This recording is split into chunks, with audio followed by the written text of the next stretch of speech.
악재는 일단 소강이 됐다라고 소제목을 달아봤습니다만 소강된 건 맞습니까? 악재가 사라진다고 생각하면 또 하나의 악재가 나오네요. 저희 8월은 좀 한가할 줄 알았는데 펠로시 의장도 그렇고 뭐 여러 가지 이슈들이 다시 부각되고 있어서 그래서 저희가 오늘 인사이트로 이분을 모셨습니다. 네.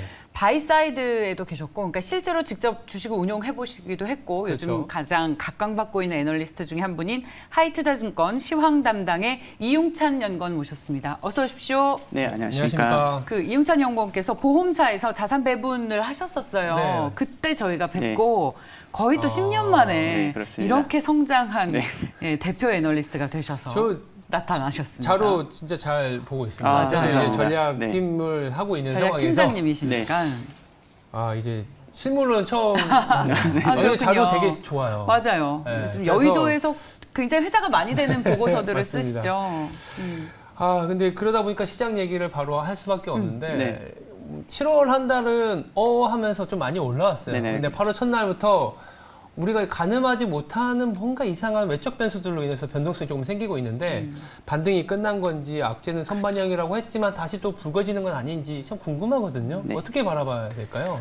일단 지금 상황 자체가요. 일단은 저희가 이제 지금 7월에 상승한 걸 베어마켓 랠리라고 이렇게 이렇게 많이 얘기를 하지 않습니까? 그 이유 자체가 뭔가 엄청 좋아서 지금 막 이제 랠리를 하고 막 뭐 세상이 다 좋고 그런 건 아니고요. 그렇지만은 그래도 왜 이게 상승했는가 그 이유를 좀 찾아보자고 하면은 상반기에 그 지수를 눌렸던 그 여러 가지 이슈들이 없어지는 상황이었다는 생각을 하고 있어요. 상반기에 지수가 하락했던 이유는 아무래도 가장 큰 건 인플레이션과 그에 따른 금리 상승 우려 이거였다고 생각이 되는데요. 그래도 인플레이션에 대한 논란이 되게 많습니다만은 그래도 이제 좀 피크아웃하는 거 아니냐. 특히 가솔린 가격이 빠지고 있고 여러 가지 커머디티 가격이 빠지고 있기 때문에 그런 것들이 있고요. 그런 우려들이 약간 이제 해소되면서 장기 금리 먼저 하락하기 시작했고요. 그리고 여러 가지 이제 FOMC도 이번에 그 연준도 이번에 금리를 올리고 나면 2.5%니까 그 다음에 올리고 나면은 거의 이제 올 만큼 온 거 아니냐. 최소한 속도는 감속되는 거 아니냐 하는 그런 통화 긴축과 인플레이션에 대한 우려는 낮아지는 것 같아요. 그리고 그렇게 되고 나면 우리가 다음으로 걱정해야 될 스텝이 이제 경기 침체에 대한 그런 스텝이 되겠습니다만은 그런 경기 침체에 대한 우려도 여러 가지 논란이 있습니다. 2분기 GDP가 뭐 마이너스가 나왔다든지 논란이 있습니다만은 그래도 생각해 보면은 우리가 생각하는 진짜 리세션은 또 경기가 좀 천천히 하강하긴 하는데 뭐 한 3분기, 4분기 정도 가야지 좀 뭔가 좀 기업 EPS도 좀 뭐 문제가 생길지 안 생길지도 사실 모르겠는데 그거를 미리 다 땡겨서 6월에 다 반영을 하고 있다가 7월 지나 보니까 경기는 조금 멀리 있고 그래도 물가는 잡혀가는 것 같고 그런 상황에서 밸류에이션도 작년 연말 생각해 보세요. 되게 높았거든요. 지금은 적정한 수준으로 뭐 코스피는 많이 빠졌지만 S&P나 나스닥도 10년 평균 정도까지는 빠졌거든요. 그래서 악재가 없는 상황에서 밸류에이션은 적당하다. 금리는 많이 빠졌다. 그러면 주식하기에 그렇게 나쁘지 않은 상황은 아니다. 저는 그렇게 판단을 해서 7월에는 상승이다. 이렇게 좀 주장을 드렸던 거고요. 그렇습니다. 근데 이제 저희가 주목을 하고 있었던 것이 오늘 7시 40분에 블러드 의원이 연설을 하지 않습니까? 근데 갑자기 또 우리가 금리 인상 속도를 늦출 것이라면서 환호했는데 그거 아니다. 여전히 긴축이다 라면서 시장에 찬물 끼얹어서 어제 국제금리들도 다시 3% 위까지 올라왔거든요. 이런 걸 보면 그리고 또 고용시장도 안 좋은 수치로 나와서 지금 다시 한번 원래의 우려대로 긴축 속도가 빨라진다라는 우려로 시장이 관심이 다시 또 그쪽으로 돌아가는 게 아닌가라는 생각이 드는데요. 그거는 계속 3분기 내내 있을 일일 것 같아요. 이게 문제가 완전히 해결된 게 아니기 때문에 그 저희가 생각하는 이제 긍정적인 시나리오와 부정적인 시나리오 사이에서 시장은 프라이싱을 할 거예요. 그래서 사실 지금 베어마켓 랠리라고 하는 게 많은 사람들이 너무 많이 의심하고 계시거든요. 그래서 주가가 못 가는 어떻게 이렇게 오르려고 하면 이게 오른 게 맞나 이러고 싶고 내리면은 이게 경기 좋은 게 아닌데 역시 빠졌어 이렇게 하고요. 그런데 그러다가 스물스물 올라가지 않을까 이렇게 보고 있고 사실 대세 자체는 그래도 인플레이션이라는 게 뭐 완전히 해결된 건 아니겠습니다만은 그래도 천천히 그래도 우리가 그래도 이제 뭐 9% 10%까지 더 이상 올라가는 건 아니기 때문에 그렇게 좀 생각을 하는 게 맞는 것 같고요. 뭐 경기도 좀 더 봐야겠습니다만은 아직은 그렇게까지 우려는 아닌 것 같다. 그래서 뭐 우리가 생각하는 나쁜 시나리오와 시나리오와 좋은 시나리오 사이에서 네. 이렇게 매매를 해야 되지 않을까. 네. 그리고 전체적으로는 우상향하는 방향을 조금 뭐 3분기 정도 이렇게 좀 그려보고 있습니다. 그러니까 당분간은 계륵 장세가 맞는 거예요. 루키님 말씀처럼. 그렇지 않습니까? 그렇게 보면 호재 악재 사이에서 지금 팽팽히 네. 엇갈리고 있고 뭐 길게 봤을 때 우상향이지만 저는 그렇게 느껴지는데 어떻습니까? 뭐 사실 저도 비슷하게는 봐요. 그러니까 우려의 피크는 봤다. 그러니까 6월에 긴축의 강도가 12월 내재 금리가 한 3.5 넘고 3.6까지 올라갔었던 것까지 봤으면 그때의 밸류에이션이 저점이지 않겠냐. 그게 한 2,300이거든요. 그래서 그게 이제 바닥을 봤다라고 보는데 또 상단 같은 경우에도 여전히 긴축은 남아 있고 그리고 EPS 증가율이나 수출 증가율은 떨어지고 있기 때문에 또 상단도 막히는. 뭐 계륵이라고 할 수도 있지만 그 안에서도 테마나 그렇죠. 실적이 괜찮거나 맞습니다. 또 다른 성장을 주는 맞습니다. 기업들은 상당히 좋거든요. 맞습니다. 최근에 그러다 보니까 좀 말은 잘 만들더라고요. 뭐 이방원, 예. 뭐 이방자. 네. 그러니까 이방원이 뭐냐면 2차 전지, 방산, 예, 예. 원자재, 뭐 이방차 하면은 뭐 2차 전지, 방산, 자동차 이렇게 얘기하는데 꼭 뭐 여기 관련될 수도 있고요. 그러니까 그래도 조금은 우상향할 수 있는 우상향의 강도는 약할 수 있지만 어떤 섹터에 더 집중을 해야 될지가 사실 좀 더 궁금하지 않을까 싶어요. 네, 뭐 주도주에 대해서 좀 말씀을 드리자면요, 이광원 이런 이름이 이게 감겨야지 이렇게 주가가 또 딱 가고 그러는 것 같아요. 그렇죠, 이게 그렇죠. 우리가 차화정. 차화정 때부터 뭐 이름이 감겨야지 딱 가는데요. 차화정 다음으로 거의 처음 아닌가요? 예, 이렇게 그 사이에 없었던 거. 이거 좀 맞아요. 가겠다 싶은 그런 이름들이 있어야지 또 이렇게 또 한 번이라도 또 호가창에 검색도 좀 해보고 이런 거 아니겠습니까? 이렇게 생각을 하고요.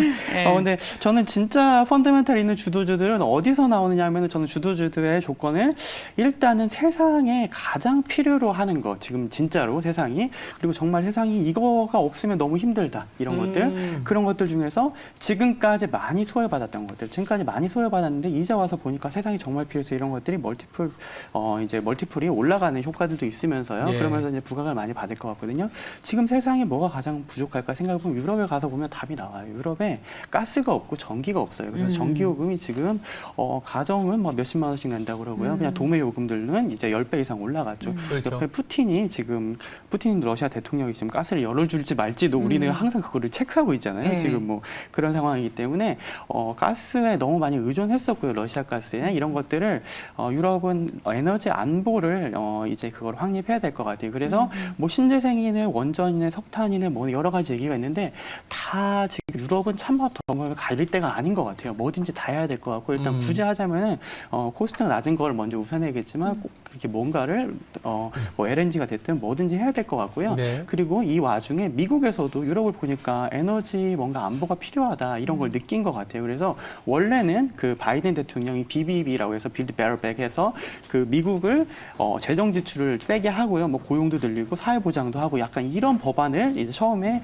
재정 지출 안으로 냈었는데 이번에 새로 들어온 거를 보면은 그 이제 민주당 상원의원 조 맨친 의원과도 합의가 됐다고 하는 그런 그 법안은 인플레이션을 리덕션하는 그런 법안이고요. 여기에서 보면 가장 중요한 거는 에너지 쪽에 대한 공급, 에너지 안보 확립 이런 것 같아요. 그래서 거기도 보면은요 신재생 얘기가 가장 많습니다만 꼭 그렇죠. 신재생은 아니고 뭐 파이프라인이네, 뭐 전기차 이런 관련도 여러 가지 있기 때문에 전력 인프라다 이런 쪽에서 주도주가 나올 수밖에 없고 이미 그렇게 움직이고 있는 것 같아요. 그래서 예. 우리 주식시장도 좀 그렇게 생각하고 있습니다. 전력 인프라. 그러면 저희 이방원과 이방차 안에서 교집합이 2차 전지인데 예. 대표적인 2차 전지가 이 신재생 에너지이고 저희 어제부터 슬슬 계속 더 강조돼서 나오는 게 뭐 파이프라인, 예. 전력 인프라 관관 쪽이죠. 주셨어요. 구체적으로 종목과 업종을 좀 압축해 주신다면 뭐 어떤 섹터와 어떤 종목이 될 수 있겠습니까? 뭐 전력 인프라 쪽을 제가 이제 가장 강조드리고 있지만 현대일렉트릭이나 LS일렉 이런 것들은 저희 하우스에서도 커버를 하고 있고요. 가장 긍정적으로 생각하고 있습니다. 그리고 아까 말씀 주신 것처럼 뭐 2차 전지라든지 이런 쪽에서도 뭐 주도주들 나올 수 있을 것이라고 이렇게 네. 생각하고 있고요. 예, 그렇습니다. 알겠습니다. 네. 마지막으로 그러면 우리가 뭐 베어마켓일 수도 있고요. 어디선 또 서머 랠리라고 하기도 하고 또 어떤 데는 이제 뭐 상승은 다 왔어. 이제부터 다시 하락이 네. 시작될 거야. 왜냐하면 이렇게 반등했다가 쭉 밀어버리는 장도 있을 수 있기 때문에 어떻게 전략을 짜야 될지, 어떻게 이제 시장을 바라봐야 될지 그게 좀 궁금해요.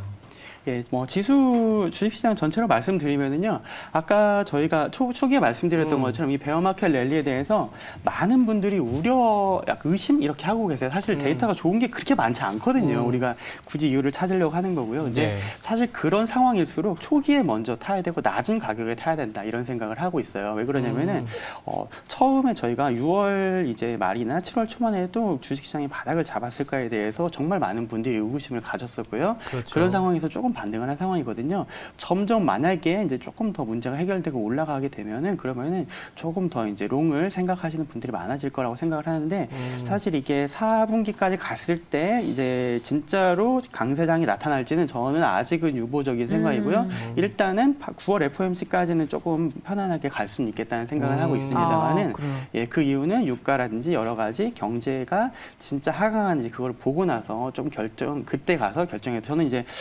위아래 둘 다 열려 있다고 생각을 하는데 특히 유가라든지 이런 거에 많이 달려 있을 거거든요. 근데 좀 그렇게 보고는 있어요. 그래서 일단 이 베어마켓 랠리 상황에서는 주가가 좀 밀리면 저점에서 사고 위에서 되게 환호할 때 많은 분들이 환호할 때 그래도 좀 줄이는 방식으로 이렇게 접근하면서 이렇게 매매하는 게 가장 리스크 적으면서도 좋은 방향이 아닐까 이렇게 좀 생각하고 있습니다. 여전히 박스권 장세 속에서의 매매 전략을 세워주고 계시네요. 환호할 때 팔라고 하시는 거 보니까. 예, 그렇습니다. 이번에 그렇게까지 뭐 상승은 아닐 거라고 생각은 하고요.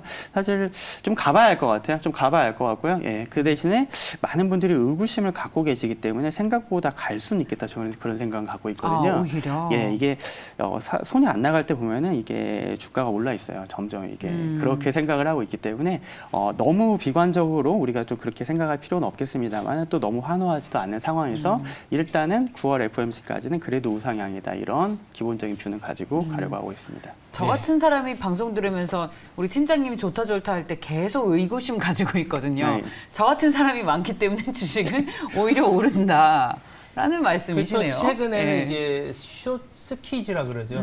숏배팅에 했던 자금들이 이제 손실이 나면서 걷어들이면서 강하게 올라온 거고 지금부터는 이제 어서 올로케이션 상에서 주식과 채권의 비중이 워낙 원자재에 많이 이제 쏠려 있었기 때문에 이게 이제 풀어나가는 과정에서 이 뭐 자산 배분 펀드에서 주식을 담아야 되는 거 아니냐 이런 얘기들도 나오더라고요. 수급적인 측면에서는. 근데 그거는 또 뭐 지나봐야 알겠지만 뭐 저도 동의를 하는 거죠. 우려 아직은 오를 때가 아니야 할 때는 사실은 조금 더 이런 베어마켓이라든지 이런 얘기가 나올 때는 좀 그런 부분을 역발상으로 좀 이용해야 되는 어려움이 좀 있는 건 맞는 것 같아요. 좋아졌을 때 팔아? 좋아졌을 때 사야 되는 건데 그거는 추세장일 때. 지금 추세는 아니니까. 좋은 얘기예요. 이익이 나오는 장은 아니거든요. 좋은 얘기입니다. 그래서 상당히 좀 어렵지만 조금은 역발상으로 접근을 해야 되지 않겠냐 이런 생각을 하고 있죠. 저희가 이제 추세장일 때 많이들 들어오셔서 그쵸. 한 번 오르면 계속 오를 것 같은데 지금 그런 장은 아니다. 그쵸, 예, 라는 말씀 해주셨습니다. 그 탑픽으로 현대일렉트릭과 LS 좀 기억을 그렇습니다. 기억을 하겠습니다. 네. 벌써 보내드리기 아쉽지만 다음을 기약하면서 하이투자증권 시황 담당의 이용찬 애널리스트였습니다. 고맙습니다. 네, 감사합니다. 감사합니다.